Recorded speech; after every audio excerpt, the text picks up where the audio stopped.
오늘 7월 5일 주일 설교 예배는 김 목사님께서 고린도전서 2장 1절부터 5절 말씀을 본문으로 오직 예수라는 제목으로 하나님의 말씀을 전해 주시겠습니다. 여러분, 오랜만에 이렇게 만나게 돼서 정말로 반갑습니다.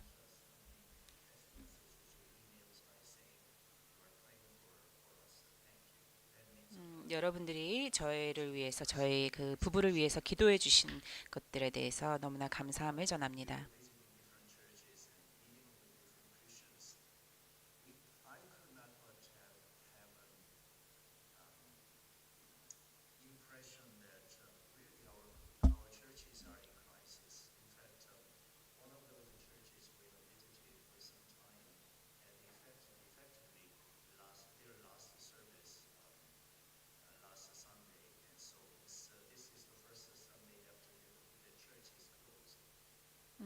그동안 많은 교회를 이렇게 다녀보았는데 참 우리 교회가 어려움을 맞이하고 있구나라는 생각을 정말 절실하게 느꼈습니다. 특별히 한 교회는 그게 처음으로 어텐딩하는 교회였는데 오늘이 그날이 마침 또 마지막으로 예배를 드리는 교회를 다 문 닫을 수밖에 없는 상황이었음을 경험하였습니다.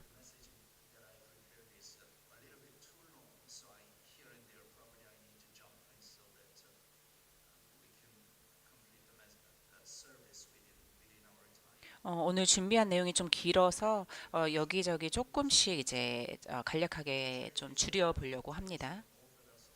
이제 설교를 말씀을 시작하겠습니다. 우리는 이전 세대와는 비교할 수 없을 정도로 매우 힘든 시대를 살아가고 있습니다.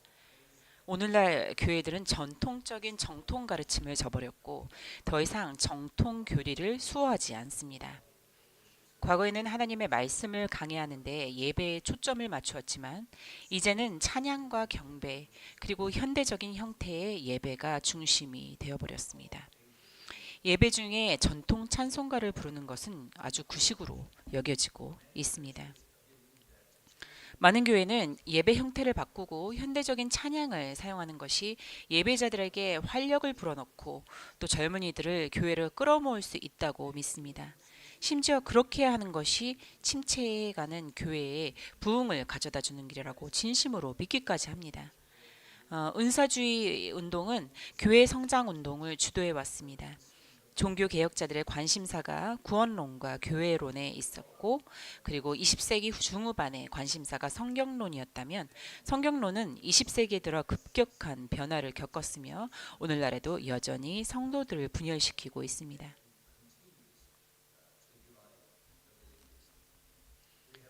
우리는 릭 워렌, 리 스트로벨 같은 이름들과 토론토 블레싱, 비니아드 운동, 브라운스빌 부흥 같은 운동에 대해 들어본 적이 있습니다.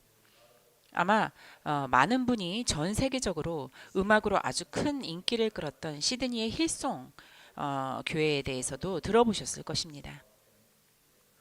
수많은 목회자와 교회 지도자들은 자신들의 성도들을 비전통적이고 비정통적인 길로 인도해 왔습니다. 이로 인해 교회들은 혼란과 당혹감에 빠져 방향과 목적을 잃어버렸습니다. 제가 언급한 이 모든 운동은 진정한 영적 운동임을 스스로 입증하는 데 실패했고 그 지도자들은 도덕적으로 파산했습니다. 그들의 교회는 내적으로나 외적으로나 쇠퇴하고 있었으며 그들의 가르침은 계속해서 따르는 사람들을 잘못된 길로 인도하고 있고 그리고 사람들은 자신들의 주님보다 그 지도자들을 더 의지하고 따르고 있습니다. 이 세기에는 몬타누스주의라고 알려진 일련의 신앙 체계가 있었습니다. 이 이름은 창시자인 몬타누스의 이름에서 따온 것이 맞지만 안타깝게도 그에 대해서는 그가 2세기 후반에 살았고 소아시아의 프리기아 출신이었을 것이라는 점 외에는 거의 알려진 바가 없습니다.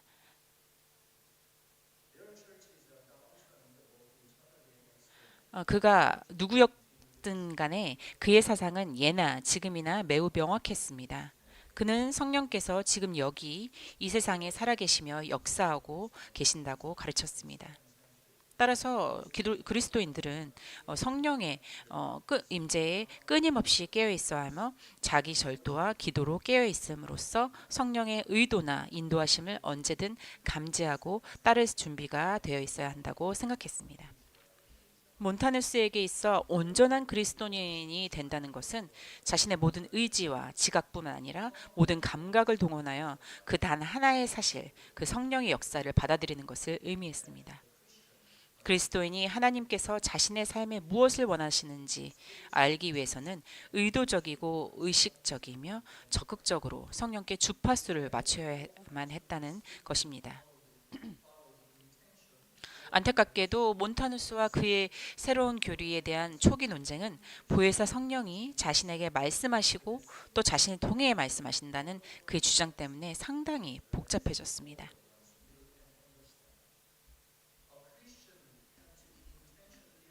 몬타누스 곁에는 브리스길라와 맥시밀라라는 여성 예언자들도 있었습니다.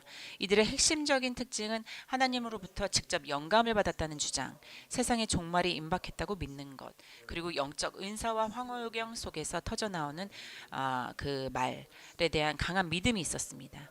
이 운동에 대해 더 깊이 들어가지는 않겠지만 한 가지 말씀드려야 할 것은 운동이 공의회를 통해 이단으로 정죄받았다는 사실입니다. 그렇다면 우리는 어떤 종류의 그리스도인이 되어야 할까요?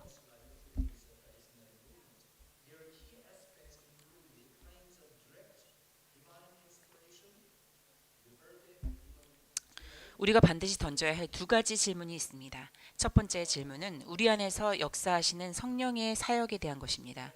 저는 은사주의 교회에서 자라면서 부흥에 참석했고 영적 은사에 대해 배웠습니다. 설교가 시작되기 전까지 활기차고 열정적으로 회중 찬양을 인도하기도 했습니다. 부흥사들은 우리가 성령을 받아야 한다고 열성적으로 설교했습니다. 영적 은사를 받는 것에 대해 아주 간결하게 설교했지요. 맞습니다. 수많은 설교자와 스스로 선지자라 칭하는 남녀 예언자들이 제 미래에 대해 예언해 주었습니다. 저도 그들의 가르침을 열심히 따랐습니다. 하지만 제가 들었던 것들에 대해 깊이 생각해 보게 만드는 몇 가지 사건들이 있었습니다. 저는 이름만 대면 아는 수많은 유명 부흥사들의 설교를 들었는데 그들이 성경 구절을 자주 오해하고 자신들의 생각을 정당화하기 위해 말씀을 오용하고 있다는 사실을 깨닫게 되었습니다. 그렇게 유명하고 존경받는 부흥사들이 성경을 잘못 해석하고 오용하는 모습들을 보는 것은 너무나 고통스러운 일이었습니다. 왜냐하면 성령의 가장 중요한 사역 중 하나는 바로 진리의 영으로서의 사역이기 때문입니다. 요한복음 14장 17절에 그는 진리의 영이라 세상은 능히 그를 받지 못하나니 이는 그를 보지도 못하고 알지도 못함이라. 그러나 너희는 그를 아나니 그는 너희와 함께 거하시며 또 너희 속에 계시겠음이라. 아멘.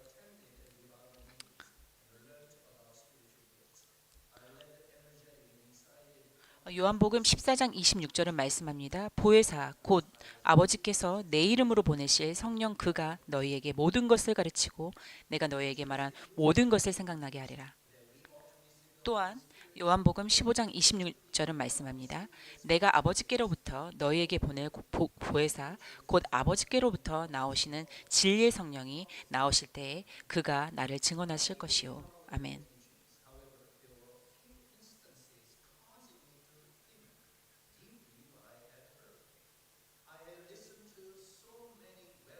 이 진리는 저에게 성령께서 주 예수님께서 당신의 백성에게 말씀하시지 않은 것, 즉 우리의 경우인 성경 외에 다른 것을 가르치지 않으신다는 사실을 알려주었습니다.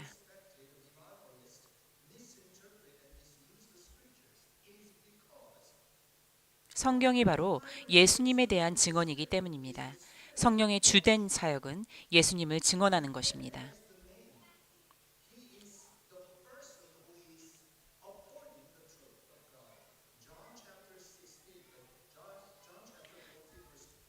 요한복음 16장 13절에서 14절은 말씀합니다. 그러나 진리의 성령이 오시면 그가 너희를 모든 진리 가운데로 인도하시리니 그가 스스로 말하지 않고 오직 들은 것을 말하며 장래일을 너희에게 알리시리라.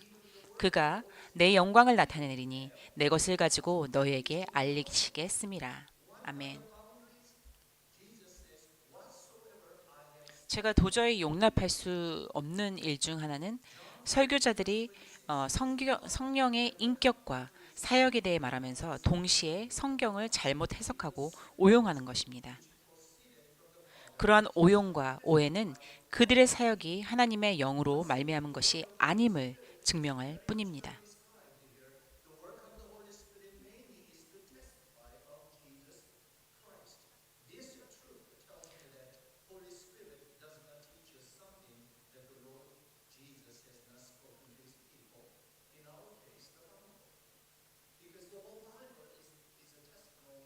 다음 논점으로 넘어가기 전에 아무리 강조해도 지나치지 않은 것은 성령의 인격과 사역은 성령 자신이 아니라 바로 그리스도를 증언한다는 사실입니다.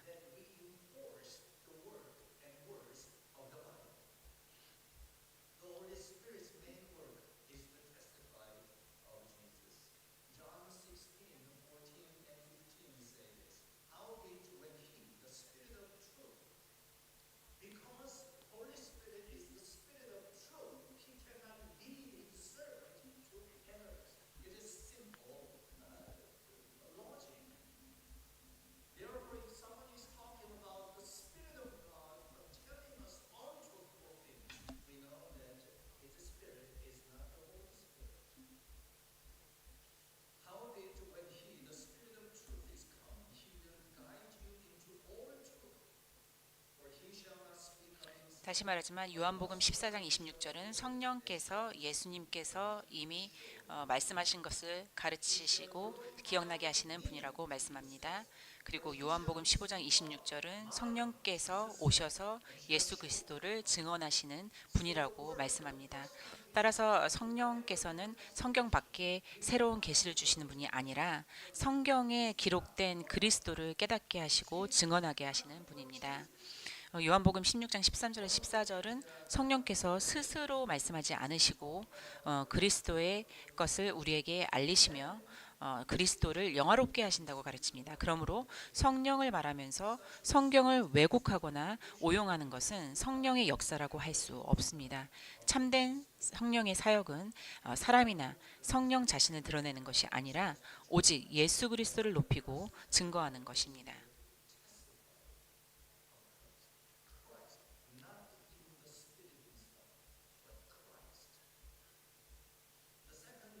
두 번째로 우리의 다음 자연스러운 질문은 진리란 무엇인가입니다.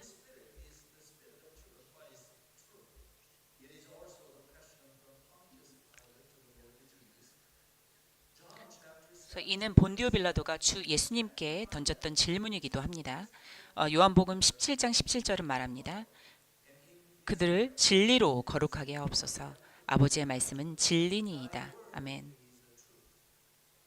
하나님의 말씀이 바로 진리입니다. 세례 요한은 진리의 증인이었습니다. 요한복음 5장 33절에 너희가 요한에게 사람을 보내매 요한이 진리에 대하여 증언하였느니라. 아멘. 하지만 주 예수님은 단순히 사람의 증언으로만 증명되시는 분이 아닙니다. 예수님께서는 요한복음 5장 36절에서 이렇게 말씀하십니다. 내게는 요한의 증거보다 더 큰 증거가 있으니 아버지께서 내게 주사 이루게 하시는 역사 곧 내가 하는 그 역사가 아버지께서 나를 보내신 것을 나를 위하여 증언하는 것이요. 아멘. 그래서 이 구절에 따르면 예수님에 대한 첫 번째 증거는 바로 그분이 행하시는 역사, 그 사역들입니다. 이어서 37절에서는 아버지께서 친히 예수님의 증인이 되신다고 말씀하십니다. 37절에 또한 나를 보내신 아버지께서 친히 나를 위하여 증언하셨느니라. 너희는 아무 때에도 그 음성을 듣지 못하였고 그 형상을 보지 못하였으며. 아멘. 그렇다면 우리는 예수님에 대한 아버지 증언을 어떻게 알 수 있을까요? 예수님께서는 38절에서 말씀하십니다. 그 말씀이 너희 속에 거하지 아니하니 이는 그가 보내신 이를 믿지 아니함이라. 아멘. 말씀이 우리 안에 거할 때 우리 오직 그때야 우리는 믿게 되고 진리를 알게 될 것입니다. 주님께서는 39절에서 40절에서 당신의 말씀에 도장을 찍으시듯 확증하십니다. 너희가 성경에서 영생을 얻는 줄 생각하고 성경을 연구하거니와 이 성경이 곧 내게 대하여 증언하는 것이니라. 그러나 너희가 영생을 얻기 위하여 내게 오기를 원하지 아니하는도다. 아멘.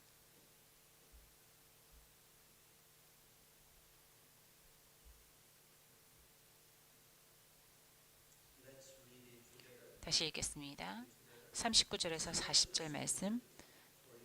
너희가 성경에서 영생을 얻는 줄 생각하고 성경을 연구하거니와 이 성경이 곧 내게 대하여 증언하는 것이니라. 그러나 너희가 영생을 얻기 위하여 내게 오기를 원하지 아니하는도다. 아멘.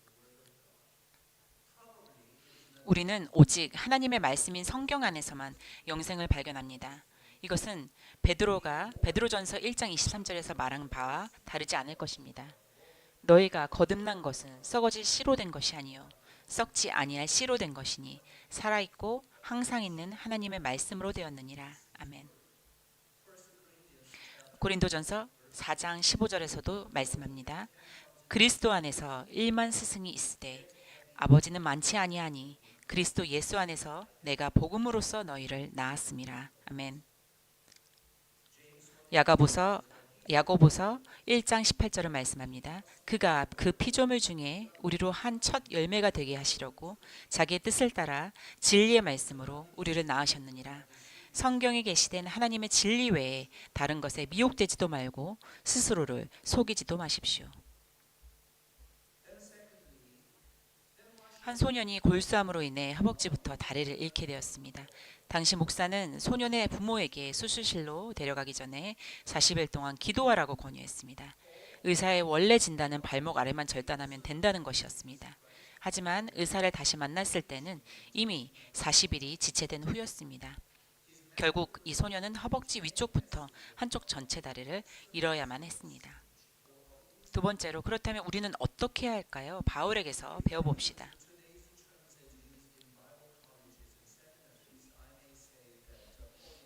예수 그리스도의 지혜롭고 유능한 종이었던 바울은 사역 속에서 자신만의 설교 및 가르침의 방법론을 발전시켰습니다.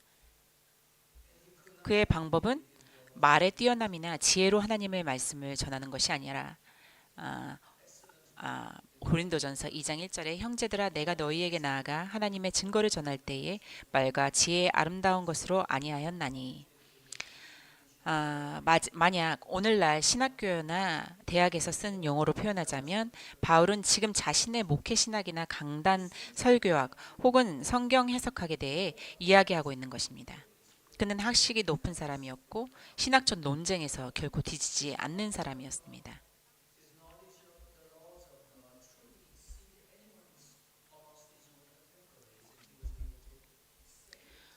바울은 갈라디아서 1장 14절에서 자신의 과거 삶에 대해 이렇게 설명했습니다. 내가 내 동족 중 여러 영갑자보다 유대교를 지나치게 믿어 내 조상의 전통에 대하여 더욱 열심이었으나 아멘. 그는 하나님을 믿는 이상적인 신자처럼 보였습니다. 동시대 사람들 중 그 누구도 바울보다 하나님을 향한 열정이 더 뜨거울 수 없었습니다. 하나님과 그분의 율법에 대한 그의 지식은 진실로 동시대의 그 누구보다도 뛰어났습니다. 우리가 지금 그의 신학적 지식만을 말하고 있는 것이 아닙니다. 그는 다양한 분야에서도 지식이 풍부했습니다. 아테네에서 매일 대부분의 시간을 새로운 사상을 듣고 서로 논쟁하는 데 보내던 철학자들 및 스토아학파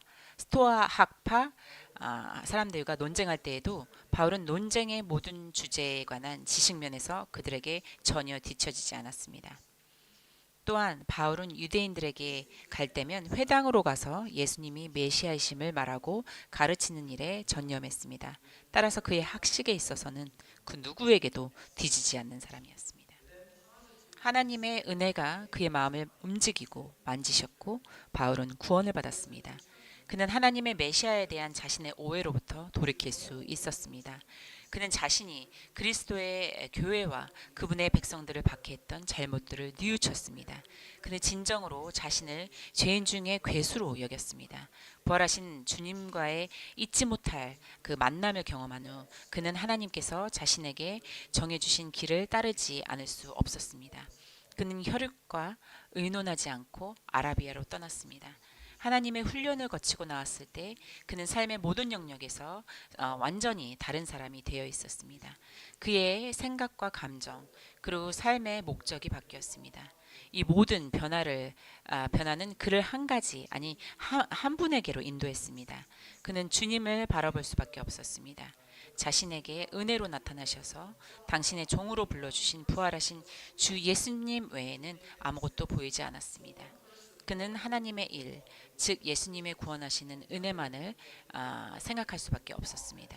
그의 온 존재가 하나님의 제단 위에 놓였고 그는 영원한 기쁜 소식, 즉 예수님이 구원하신다는 복음의 전진을 위해 자신을 산 제물로 드릴 준비가 되어 있었습니다. 그는 이방인을 위한 사도가 되었습니다. 그는 갈 수 있는 곳이라면 어디든 전도 여행을 떠났습니다. 이러한 여정의 이유는 오직 하나, 바로 그리스도의 복음 메시지를 선포하기 위함이었습니다. 그리스도 교회의 심각한 문제들을 다루어야 했을 때 그는 자신의 기독교적 확신을 두 가지 간단한 방식으로 요약했습니다.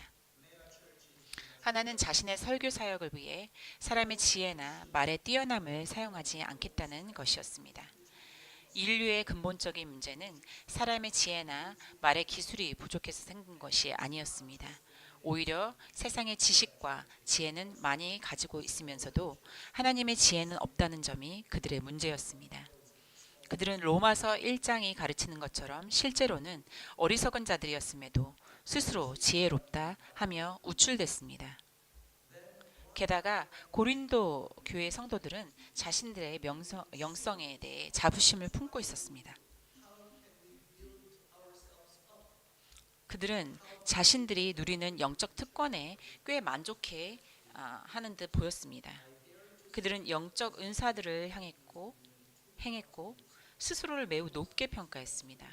그렇기 때문에 그들에게 무언가를 납득시키는 것은 쉽지 않은 일이었으며 그들의 잘못을 바로잡는 것은 더더욱 힘든 일이었습니다. 바울조차도 이를 어렵게 느꼈습니다. 예수 그리스도의 사도조차도 그리스도께 받은 메시지로 그들을 겸손하게 만들 수 없다면 도대체 그 누가 그들을 설득할 수 있었겠습니까? 바울의 언변의 뛰어남이나 사람의 지혜를 사용하지 않기로 결단했습니다. 이것은 그의 설교와 가르침 방법론에서 그가 배제하였던 것입니다. 그는 사람의 지혜나 뛰어난 말재주에 결코 의존하지 않을 것이며 절대 그리하지 않았습니다. 반대로 그가 추구하였던 것에 대하여 그는 고린도 교회의 성도들 가운데서 오직 두 가지만을 알기로 작정했다고 말하였습니다. 바로 예수님과 그분의 십자가였습니다.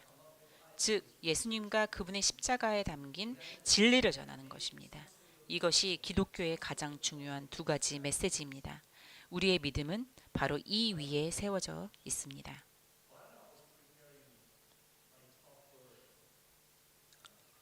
우리는 정보의 시대에 살고 있습니다. 오늘날 기독교 교회들은 성도들을 위한 정보나 자료가 부족해서 어려움을 겪지 않습니다. 우리가 사용할 수 있는 책과 세미나가 널려 있습니다. 수많은 출판물과 인터넷 자료들이 존재합니다. 대형 교회들은 자신들만의 전략을 구축했고 이는 현대적인 예배 형태와 음악, 메시지의 원천이 되었습니다. 우리는 어떻게 해야 할까요? 교회들은 비참한 처지에 놓여 있습니다. 그렇다면 오늘날 병들어가는 우리 교회들을 위한 처방전은 무엇일까요? 어떻게 해야 21세기 성도들을 위한 성경적인 교회를 세울 수 있을까요? 저는 감히 바울이 거의 2000년 전에 사용했던 그 메시지를 제안하고자 합니다. 우리는 그리스도께로 돌아가야 합니다.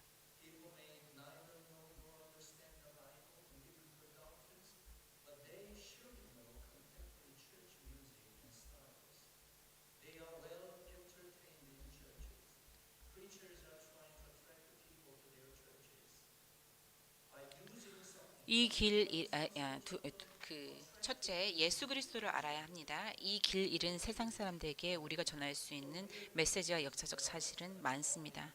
하지만 바울은 예수님 외에 다른 어떤 것도 말하지 않기로 작정했습니다. 왜 예수님일까요? 최근 수십 년 동안 사람들은 교회들이 이 시대에 뒤떨어진 메시지 때문에 세상과 무관한 곳이 되어버렸다고 주장해 왔습니다. 신학교와 성경대학의 학자들은 교회 성장과 선교, 전도를 위한 아이디어들을 내놓았습니다. 그들은 교회를 위한 수많은 새로운 전략과 계획을 제안했습니다. 사람들은 성경과 성경적 교리는 알지도 못하고 이해하지도 못할지 모르겠지만 현대 교회의 음악과 가사는 확실히 알고 있습니다. 그들은 교회 안에서 충분히 즐거움을 누리고 있습니다. 설교자들은 사람들을 자신의 교회로 끌어모으기 위해 애쓰고 있습니다. 말씀 준비에 지친 선교자들을 위해 이미 만들어진 설교와 예화를 제공하는 웹사이트들이 널려 있고 심지어 AI도 설교를 작성할 수 있는 시대입니다. 바울의 시대 역시 기독교에 우호적이지 않았습니다. 유대교는 기독교를 대적했고 이방인들은 기독교를 경멸했습니다. 이런 상황에서 어떻게 세상을 전도해야 했을까요? 어떻게 기독교 교회를 세워야 했을까요? 바울은 학식이 높은 사람이었습니다. 사도행전 26장 24절에서 로마 총독 베스도는 바울아 내가 미쳤도다. 내 많은 학문이 너를 미치게 한다 라고 말합니다. 베스도는 바울이 미쳤다고 비난할 수는 있을지언정 그의 무식함을 비난할 수는 없었습니다. 베스도가 보기에 바울이 미친 이유는 자신의 죄를 위해 죽으시고 사흘 만에 부활하신 예수님을 믿는 바로 그 신앙 때문이었습니다. 그리스도와 함께 죽고 그리스도와 함께 살아났다는 바울의 신앙 고백은 늘 한결같았습니다. 그의 안에 사시는 분은 오직 그리스도이셨습니다. 왜 그랬을까요? 왜 그는 자신의 영혼을 그리스도께 완전히 바친 그런 사람이 되었을까요? 왜 바울이라는 이 사람은 신자와 불신자 모두에게 오직 예수만을 전했을까요? 왜 이 사람은 오직 예수만을 알기로 작정했을까요?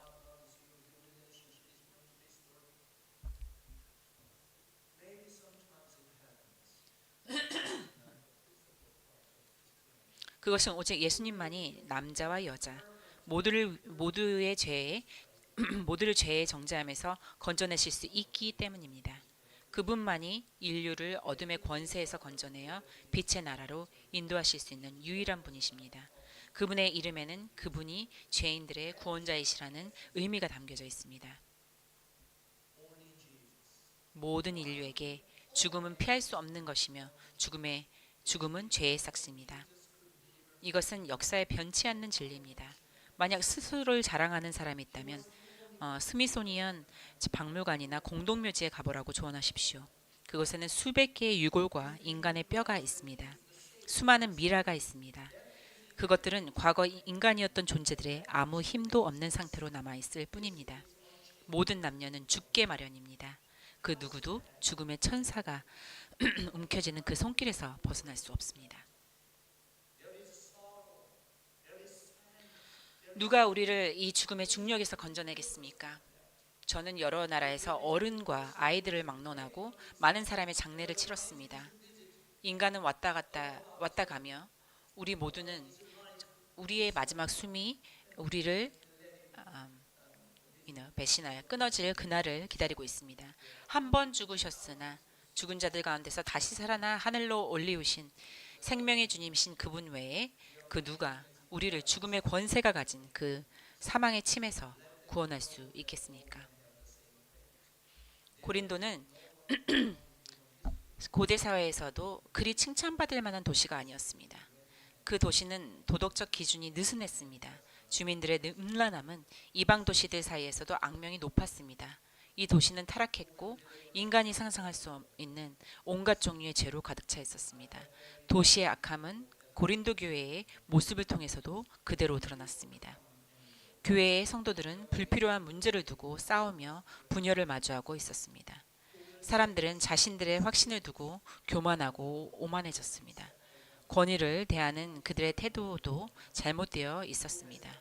심지어 그들은 바울의 사도직에 도전하기까지 했습니다.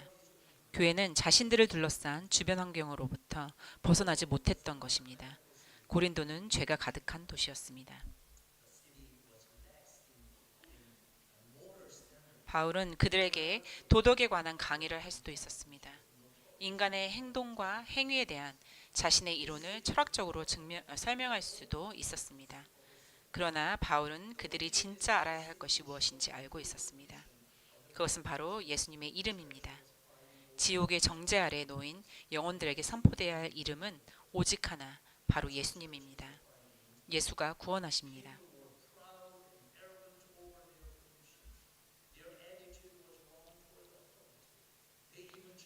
요한복음 1장 12절은 말씀합니다. 영접하는 자 곧 그 이름을 믿는 자들에게는 하나님의 자녀가 되는 권세를 주셨으니. 아멘. 이 얼마나 보배로운 말씀입니까? 영접하는 자와 그 이름을 믿는 자들. 이 두 구절의 핵심이 이 구절의 두 가지 핵심입니다. 하지만 두 가지 모두 같은 것을 가르치고 있습니다. 그것은 바로 예수님입니다. 무엇이 구원합니까? 예수가 구원합니다. 예수님의 이름은 구원받지 못한 사람들의 구원을 위해서만 보배로운 것이 아닙니다. 예수님은 모든 그리스도인이 사랑하고 찬양하시는 분입니다. 기독교의 심장은 반드시 예수님의 이름 안에서 발견되어야 합니다. 그분의 이름 없이는 교회도 없고 그리스도인도 없으며 선교도 없고 기독교도 존재하지 않습니다. 바울은 고린도에 있는 하나님의 성도들에게 이 편지를 쓰고 있었습니다. 그는 예수 그리스도의 이름을 부르는 자들에게 이 편지를 썼습니다. 그는 더 역동적이고 흥미진진하며 복잡한 신학적 담론들을 이야기할 수도 있었지만 바울의 마음은 오직 예수님께 고정되어 있었습니다. 그는 내가 너희 중에서 예수 그리스도 외에는 아무것도 알지 아니하기로 작정하였음이라라고 말했습니다. 예수님의 이름은 바울의 신앙과 사역의 가장 높은 곳에 있었습니다. 그는 그리스도와 함께 살았고 그분과 함께 죽었습니다.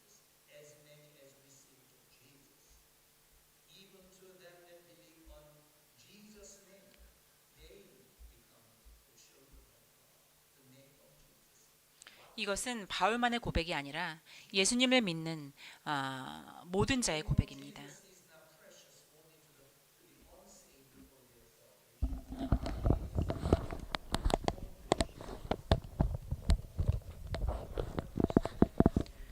그분의 이름은 평화롭고 번영하는 시기뿐만 아니라 고난의 시기에도 찬양을 받아왔습니다.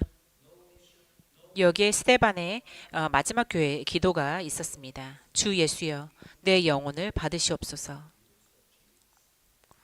예수님 외에 우리가 그 누구를 소중히 여기며 우리를 기다려줄 자로 바라보겠습니까? 우리의 장막집, 이 땅에 육신이 무너질 때 우리가 소중히 부를 이름은 예수님입니다. 바울은 복음을 전하기 위해 자신의 목숨을 죽음에 내던졌습니다. 그것은 그가 오직 예수님만을 알기로 작정했기 때문이었습니다.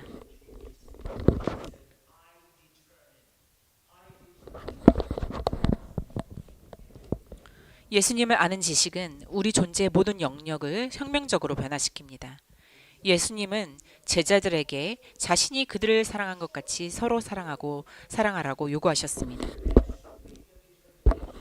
우리 역시 그분이 우리의 죄를 용서하신 것 같이 서로 용서를 해야 합니다. 이것은 너무나 풍성합니다. 너무나 영광스럽습니다. 예수님이 우리를 사랑하십니다. 하나님의 원수들이 그분의 친구가 되었습니다. 예수님 덕분에 우리는 하나님과 화목하게 되었습니다. 바울은 오직 예수님만을 알기로 작정했습니다. 그렇게 하겠다는 것이 그의 결단이었습니다. 이와 같이 우리에게도 똑같이 행하고자 하는 마음의 열망과 강력한 결단이 있어야 합니다.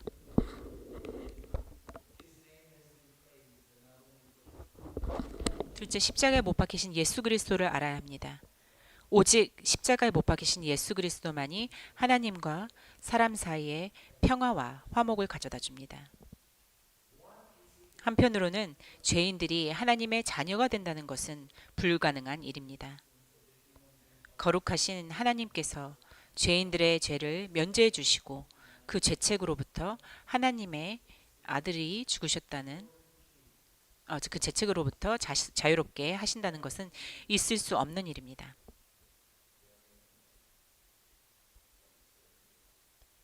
다른 한편으로는 신성을 지니신 하나님의 아들이 죽으셨다는 것 역시 불가능한 일입니다. 생명의 주님이 죽으셨다는 것은 있을 수 없습니다. 창조주께서 살과 피를 지닌 인간의 몸을 입으셨다는 것은 불가능한 일입니다. 죄 없는 구원자께서 죄인들을 위해 죄인이 되셨다는 것은 있을 수 없습니다. 하나님의 아들이 하나님의 원수들을 위해 죄의 짐을 지셨다는 것은 불가능한 일입니다. 구더기 같은 피조물들이 성육신하신 하나님의 얼굴에 침을 뱉었다는 것은 생각조차 할 수 없는 일입니다. 이스라엘의 왕이 옷이 벗겨져 알몸이 되셨고 경건하지 못한 입술들이 순결 중에 순결이신 그분을 조롱했다는 것은 상상조차 할 수 없는 일입니다. 기독교의 모든 가르침은 이처럼 상식에서 벗어난 면들만을 가르치고 있는 것처럼 보입니다.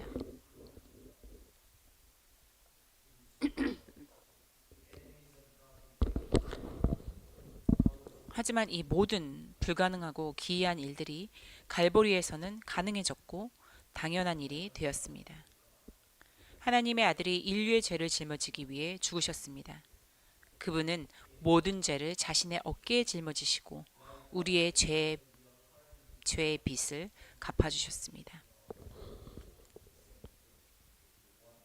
그분은 아무런 잘못도 하지 않으셨으나 우리를 위해 거짓된 고소와 비난을 견뎌내셨습니다. 그분의 머리와 손발에서 핏방울이 떨어졌을 때 죄인들이 기뻐하며 정죄받았던 자신들은 자유를 외치고 하늘에서는 하나님의 천사들이 기뻐합니다. 그분의 피는 경건하지 않은 자들을 위해 흘려졌으며 그들은 그분을 향해 주님은 합당하십니다 라고 찬양합니다. 목마른 모든 영혼이 내 죄가 용서받았네 라며 그분을 찬양합니다. 그리스도께서 십자가에서 죽으셨습니다. 그분은 나를 위해 죽으셨습니다.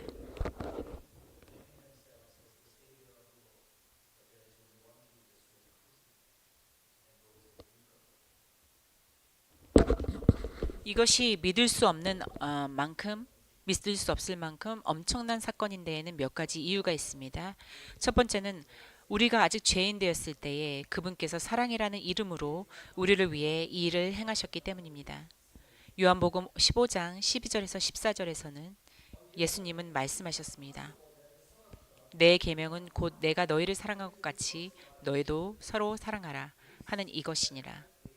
13절 사람이 친구를 위하여 자기 목숨을 버리면 이보다 더 큰 사랑이 없나니 너희는 내가 명하는 대로 행하면 곧 나의 친구라. 아멘.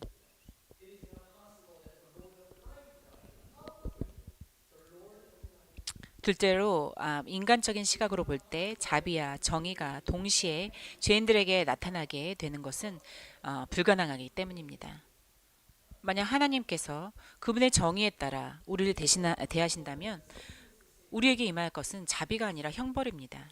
죽음은 죄의 싹이며 한 번 죽은 것은 사람에게 정해진 것이요 그 후에는 심판이 있으리니. 히브리서 9장 27절 말씀. 아멘. 우리 인간의 사고로는 정의와 자비가 함께 만날 수 있는 일이 전혀 없습니다. 정의 혹은 공평과 공정함은 어떤 사회에서나 기준이 되는 규범입니다. 놀랍게도 독재자들조차 자신들의 나라를 통치하기 위해 정의라는 단어를 사용합니다. 그렇기에 그들의 나라에도 헌법이 있고 법률이 있는 것입니다.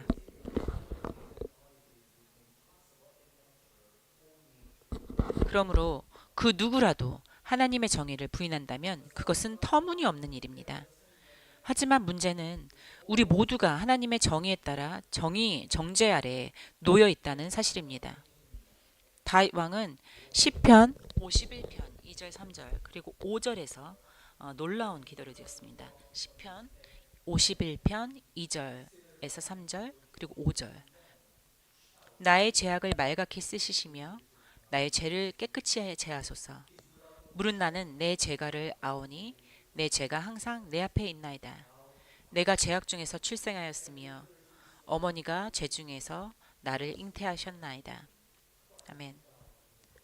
한편으로 그는 자신의 죄와 죄악을 고백하고 있는데 이는 자신을 향한 하나님의 정의를 불러일으키는 일입니다.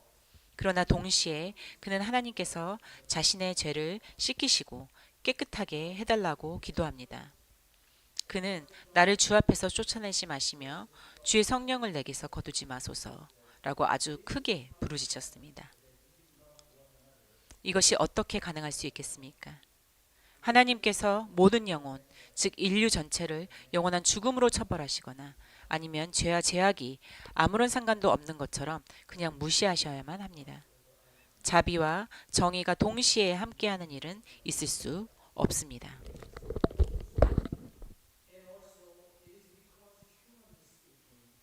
하지만 우리가 자비와 정의를 한자리에서 발견할 수 있는 유일한 장소가 있으니 그것은 바로 예수님께서 우리를 위해 지신 십자가이십니다. 그분은 자신의 죄가 아니라 우리의 죄 때문에 그곳에서 죽으셨습니다. 그분은 자신의 십자가 처형을 통해 우리를 향한 하나님의 정의가 완전히 이루어지도록 죽으셨습니다. 그분이 우리 죄의 싹을 치르셨습니다. 이로써 하나님의 정의가 충족되었습니다. 하나님의 진노가 가라앉았는데 이것이 바로 화목제물이 가진 의미입니다. 동시에 성경은 로마서 5장 1절에서 우리에게 말씀합니다. 우리 주 예수 그리스도로 말미암아 하나님과 화평을 누리자. 주님을 찬양합니다. 히브리서 기자는 10장 19절에서 20절에서 이렇게 말씀합니다.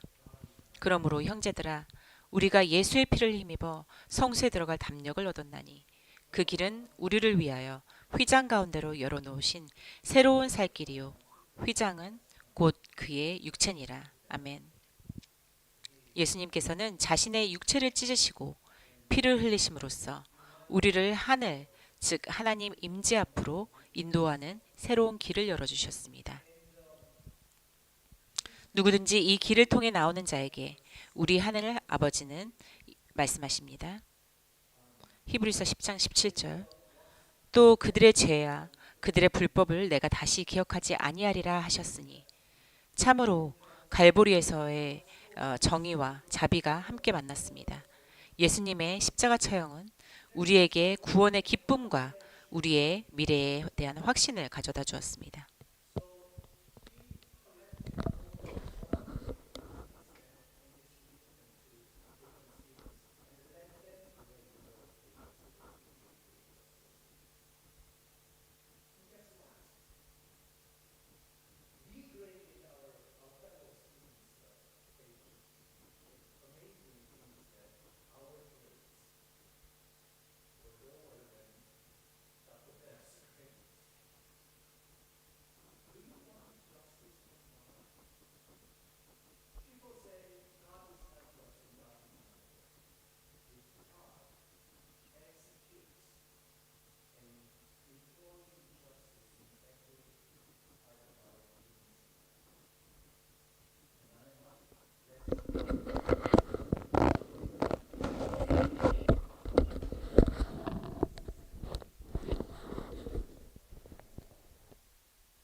십자가는 최고의 사랑을 보여주었습니다. 우리가 아직 죄인 되었을 때에 예수님은 우리를 위해 자신의 생명을 내어주셨습니다. 인간이 보여줄 수 있는 가장 큰 사랑은 친구를 위해 목숨을 버리는 것이지만 예수님은 원수되었던 우리를 위해 죽으셨습니다. 십자가는 하나님의 조건 없는 사랑의 절정입니다. 십자가에서 하나님의 정의와 자비가 만났습니다. 하나님의 정의는 죄를 반드시 심판해야 합니다. 하나님의 자비는 죄인을 구원하시기를 원하십니다. 인간의 방법으로는 정의와 자비가 동시에 이루어질 수 없습니다. 그러나 예수님께서 우리의 죄를 대신 치르심으로 하나님의 정의는 완전히 만족되었고 동시에 죄인에게는 자비와 용서가 베풀어졌습니다. 이것이 바로 예수님이 화목제물이 되셨다는 의미입니다. 그 결과 우리는 예수 그리스도를 통해 하나님과 화평을 누리며 담대히 하나님께 나아갈 수 있는 새로운 길을 얻게 되었습니다.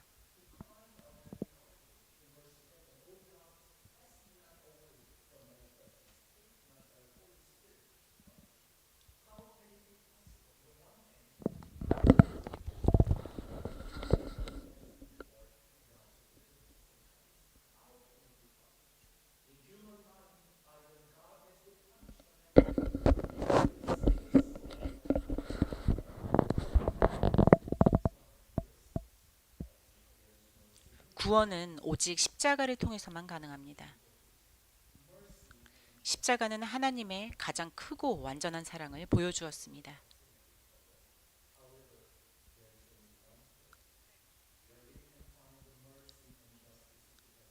예수님의 대속으로 하나님의 정의와 자비가 모두 이루어졌습니다. 예수 그리스도를 통해 우리는 죄 사함과 하나님의 화평 그리고 영원한 소망을 영생의 소망을 얻게 되었습니다.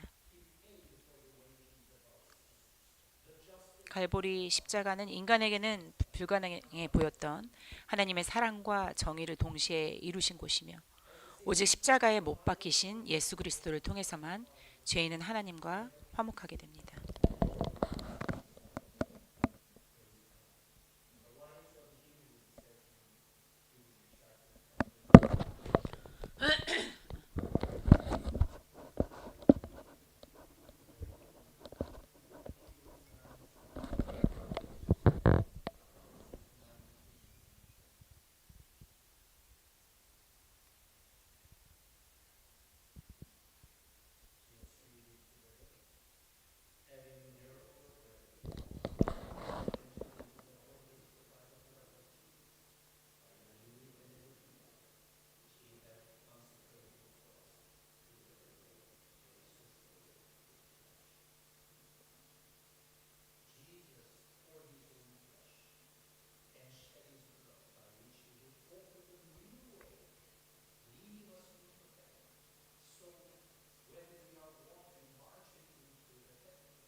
오늘의 본문 말씀으로 다시 돌아가서 살펴보면 바울은 오직 예수님만을 알기를 원했습니다.